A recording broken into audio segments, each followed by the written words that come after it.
एक ऐसी उपज जिसे लगाने में सिर्फ एक बार लागत आए है और फिर 14 साल तक फसल उठाने और मुनाफा कमाने का मौका मिले, तो इससे बेहतर एक किसान के जीवन में क्या हो सकता है। कॉस्मेटिक्स और मेडिसिन में काम आने वाला लेवेंडर एक ऐसा ही बेहतरीन कृषि उत्पाद है जो कश्मीर के किसानों के जीवन में खुशियों के रंग ला रहा है।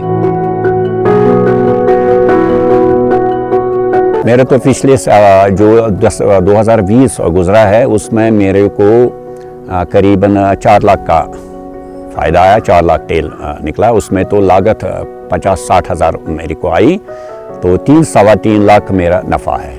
तो इस साल तो अगर अल्लाह ने चाहा तो इस साल मेरा दुगना से अलावा निकलेगा, दुगना ज़्यादा, मतलब उससे ज़्यादा निकलेगा, क्योंकि ये तो 1 साल के बाद दूसरे साल ज़्यादा फसल देता है।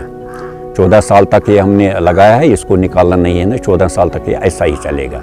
कश्मीर में थोड़ा इसकी मार्केटिंग कम आती है ना, लेकिन फिर भी 10,000, 9,000, 10,000, 11,000 हम लीटर बेचते हैं। तो इस साल थोड़ा ये प्रॉब्लम हुई ना लॉकडाउन की, तो वैसे तो मेरा बाहर से मार्केट बहुत अच्छा है। बाहर यहाँ तो नहीं है ना, मगर बाहर से मार्केट है। मैं बम्बई से, दिल्ली से, कलकत्ता से फ़ोन आते हैं, हमें तेल दे दो, हमें तेल दे दो। तो ऐसी दिक्कत नहीं है ना, मार्केटिंग की इसमें दिक्कत नहीं है। लेकिन अगर कश्मीर में गवर्नमेंट, यहाँ एग्रीकल्चर भी है ना, अगर वो भी कोशिश करेंगे, फ्लोरिकल्चर या मेडिसिनल प्लांट बोर्ड है, अगर वो भी यहाँ कोशिश करेंगे, कुछ प्लांट लगाएंगे जहाँ इसका प्रोडक्ट बन जाएगा, तो फिर तो ये बहुत अच्छा, मतलब अच्छी खेती है ये, क्योंकि ये फ़ायदामंद, बहुत फ़ायदामंद खेती है। मैं तो हमारा फ्रूट है, सेब है, हमारे सेब बागात है, लेकिन मेरे को बागात से ज़्यादा फ़ायदा इसी में आया। जितना फ्रूट में उसमें लागत भी आती है ना, फ्रूट में हमें दवाई छिड़कना पड़ता है, इसमें दवाई नहीं है। इसका मतलब कोई, मतलब ना चूहा खाता है, ना कोई फार्कोपाइन उसको नुकसान पहुंचाता है, ना पशुपालन कोई इसको नुकसान पहुंचाता है। बड़गांव के कनीर गांव के रहने वाले मोहिउद्दीन मीर एक प्रगतिशील किसान हैं, जिन्होंने लेवेंडर की खेती में उस वक्त हाथ आजमाने का साहस किया जब इलाके के बाकी किसानों को इसकी जानकारी नहीं थी। कोशिश कामयाब रही और इस साल तो कृषि विभाग ने उन्हें बेस्ट लेवेंडर फार्मर सम्मान से भी नवाजा है। मीर काफी दूर से इसकी नर्सरी लेकर आए थे, लेकिन अब वो दूसरों को भी पौधे देते हैं। 4-5 साल पहले मैंने ये लेवेंडर खेती शुरू की। पहले तो यहाँ पता नहीं था ना इसका, तो जब मैंने लगाया तो उस टाइम लोगों ने सोचा कि ये कोई और चीज़ है। पहले तो उन्होंने नुकसान किया, उन्होंने सोचा कि यहाँ अगर ये मतलब सब लगाएंगे तो हमारा वो जो पशुपालन है वो कहाँ जाएंगे। फिर मैंने उनको समझा दिया कि वो भी चलेंगे और ये भी चलेगा, इससे इसमें फ़ायदा है। तो आहिस्ता आहिस्ता मैंने शुरू किया ये 5-6 साल से, 4-5 साल से। तो आज मेरी खेती है तकरीबन 40 कनाल से ऊपर। तो अब और लोग भी तैयार हो रहे हैं। तो अब तो डिपार्टमेंट भी आ रहे हैं ना, डिपार्टमेंट, एग्रीकल्चर डिपार्टमेंट आ रहा है, ये भी यहाँ लोगों को बताते हैं, ये भी उनको प्रोवाइड करते हैं ना, ये मतलब आप लगाओ, ये भी ट्रेनिंग देते हैं उनको। तो यहाँ भी मेरे पास भी आते हैं। इन्होंने मुझे अवार्ड भी दिया है इस साल, लेवेंडर बेस्ट फार्मर होने का अवार्ड मिला है मुझे एग्रीकल्चर डिपार्टमेंट से। अब लोगों को भी डर, पहले तो डर था, तो अब डर चला गया, तो अब लोग भी लगाते हैं, वो भी देखते हैं कि इसको फ़ायदा आ रहा है, ये गलत चीज़ नहीं है, अच्छा चीज़ है, तो फिर लगाया। अब बहुत से लोग करते हैं ना। इस साल मैंने 5-6 ज़मींदारों को ये मतलब प्लांटेशन दी, तो वो भी करते हैं। मैंने ये नर्सरी फ्लोरी ये उधर से मतलब भानूरा से लिया।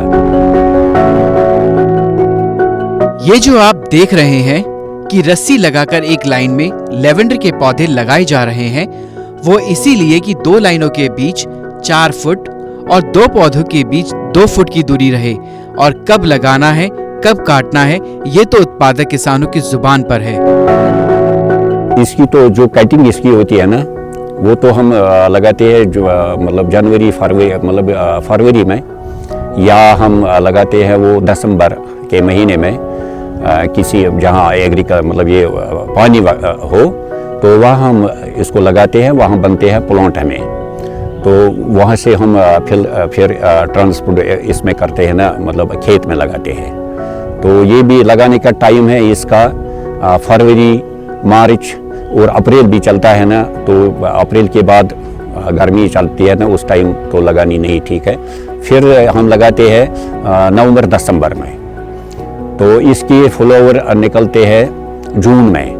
अगर ड्राई करना है तो उसमें 2-4 दिन मतलब और रुकना पड़ता है, क्योंकि ये वो फूल है, अगर इसका ज़्यादा टाइम हो गया ना उस टाइम तो ये बाद में गिरता है, क्योंकि इसको ज़्यादा पकने नहीं देना पड़ता है। लाइन टू लाइन 4 फुट और पौधे से पौधे तक हमने रखा 2 फुट। जब इसकी 60% पंखड़ियाँ खिलती है ना, उस टाइम इसकी हार्वेस्टिंग होती है। लेवेंडर हर मिट्टी में होता है और इसके फूलों का डिस्टिलेशन करके तेल निकाला जाता है।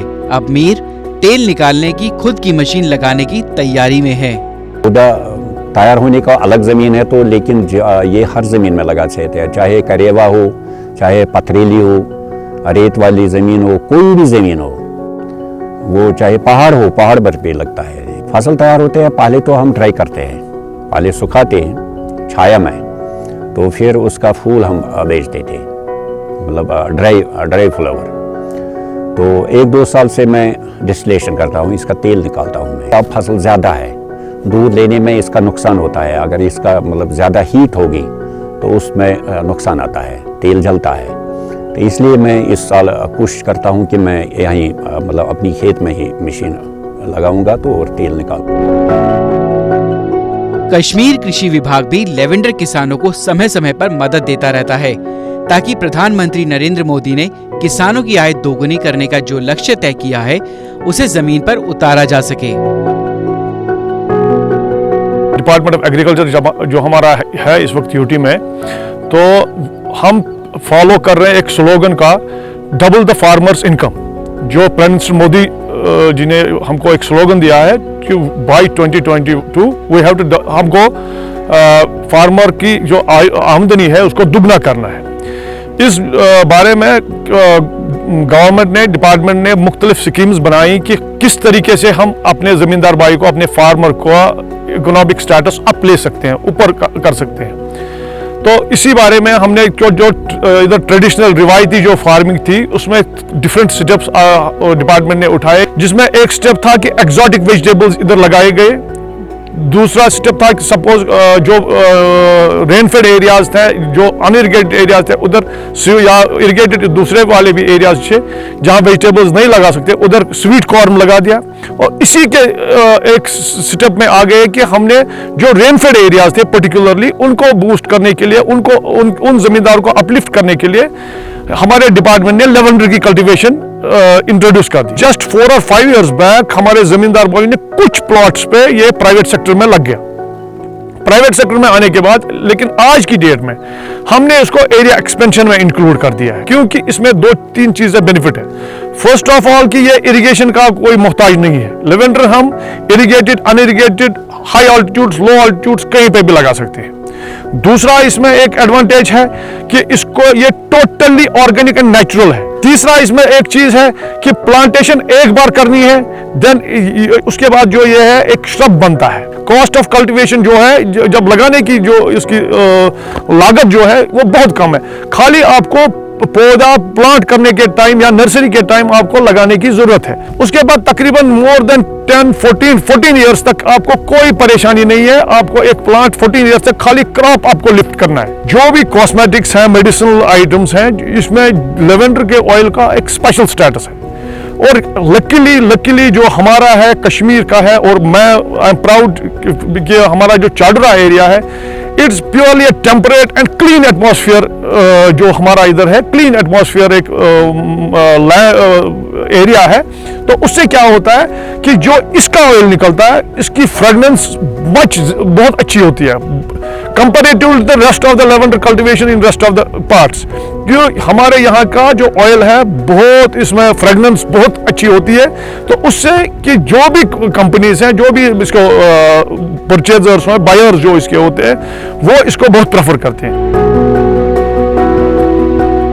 पूरी तरह से प्राकृतिक और ऑर्गेनिक लेवेंडर के फूल अब उन खेतों में दिखने लगे हैं जहां अब तक धान, मक्का, सरसों की खेती होती थी, जिसमें लागत पर मुनाफा काफी कम होता था।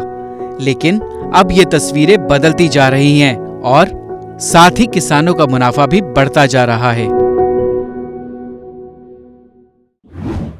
किसान ऑफ इंडिया के YouTube चैनल को सब्सक्राइब करने के लिए नीचे दिया सब्सक्राइब बटन दबाएं और किसान ऑफ इंडिया से जुड़े सभी अपडेट्स को पाने के लिए बेल आइकन दबाना ना भूलें।